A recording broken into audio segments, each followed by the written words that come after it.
জন্য বাবা আলেমদের বিরোধিতা করবেন না, আলেমদের সাথে বেয়াদবি করবেন না। আলেম হলো ইন্নাল উলামা ওয়ারাসাতুল আম্বিয়া, ইন্নাল উলামা ওয়ারাসাতুল আম্বিয়া।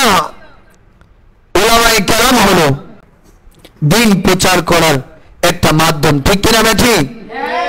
এই উলামা না থাকলে শত শত উলামা জেলে গিয়েছে, ফাঁসির কাস্টে ঝুলেছে, আজকে তার বিনিময়ে আমরা ইসলাম পেয়েছি।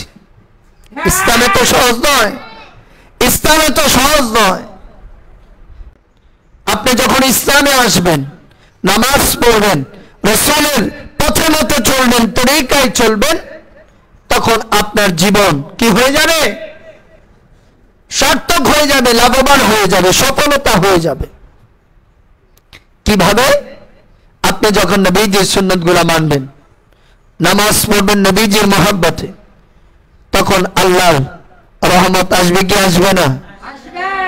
আপনার রিজিকে টেনশন করেন, আপনি যদি ফজরের নামাজ পড়ে রিজিকের খোঁজে যান, আল্লাহ বলে বান্দা, যে বান্দা ফজরের নামাজ পড়ে আমি আল্লাহ তার রিজিকের দায়িত্ব নিয়ে নিলাম। সুবহানাল্লাহ। কি বললেন? আল্লাহ কি বললেন? আল্লাহ কি বলে? যে বান্দা ফজরের নামাজ ওযু করে পড়বে, আমি আল্লাহ তার রিজিকের দায়িত্ব নিয়ে নিলাম। বলুন সুবহানাল্লাহ। শুধু তাই নয়, আমি আল্লাহ তাকে কবরও পরিষ্কার করব। বলুন সুবহানাল্লাহ। তাহলে আল্লাহ যদি রিজিকের ফয়সালা করে দেয়, রিজিকের ভার নিয়ে নেয়, তাহলে রিজিকের অভাব পড়বে মনে হয়? এজন্য নামাজ পড়তে হবে।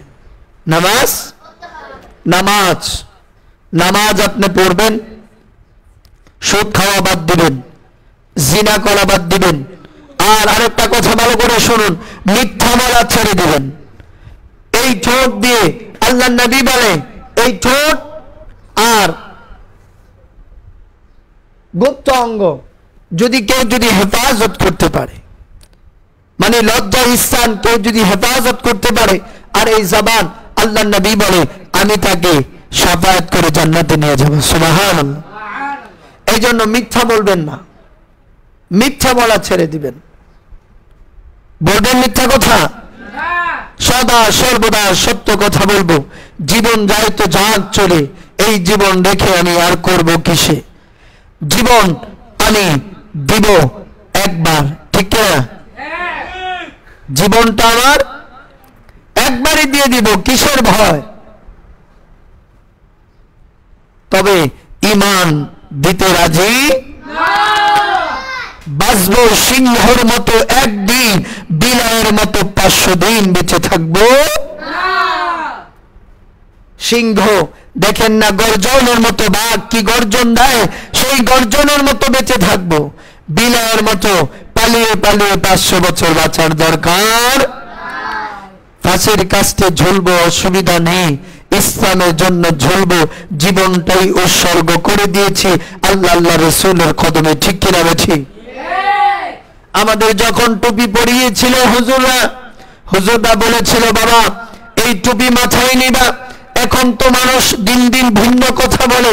আমরা যখন টুপি মাথায় দিতাম, হুজুর বলতো, বাবা এই টুপি মাথায় দিয়েছো, এই টুপির ভার, টুপির অপবাদ কি সহ্য করতে পারবা? হুজুর এটা আবার কেমন কথা? বলে এই টুপি মাথায় দিয়েছো, আজকে থেকে তোমাকে বলবে মৌলবাদী, আজকে থেকে তোমাকে বলবে জঙ্গিবাদী, আজকে থেকে তোমাকে বলবে এই টুপির নিচে বোম আছে, আজকে থেকে তোমাকে বলবে খারাপ লোক। তুমি কি সহ্য করতে পারবা? তুমি কি এগুলা কথা সব ছেড়ে দিয়ে আল্লাহ রাসূলের পথে অটল থাকতে পারবা? আমরা বলেছিলাম ইনশাআল্লাহ জীবন তো দিয়েই দিব, জীবন একদিন চলে যাবে, জীবন দিয়ে দিতেই হবে, মরণ একদিন মরতেই হবে, শাহাদাতের পেয়ালা হয়েই মরব, তাহলে আমাদের কোনো আসে যায় না। সব সহ্য দুঃখ কষ্ট মেনে হৃদয়কে ধারণ করে আল্লাহ আল্লাহ রাসূলের পথে এই জীবনটা সেই ছোট কাল থেকে উৎসর্গ করে করে আজকে এত দূর এসেছি। ইনশাআল্লাহ মৃত্যু পর্যন্ত আল্লাহ যদি দয়া করে এই লাইনে থাকবো ইনশাআল্লাহ। আল্লাহ আমাদেরকে বোঝার তৌফিক দান করুক। ওয়া আখিরু দাওয়ানা আলহামদুলিল্লাহি রাব্বিল আলামিন।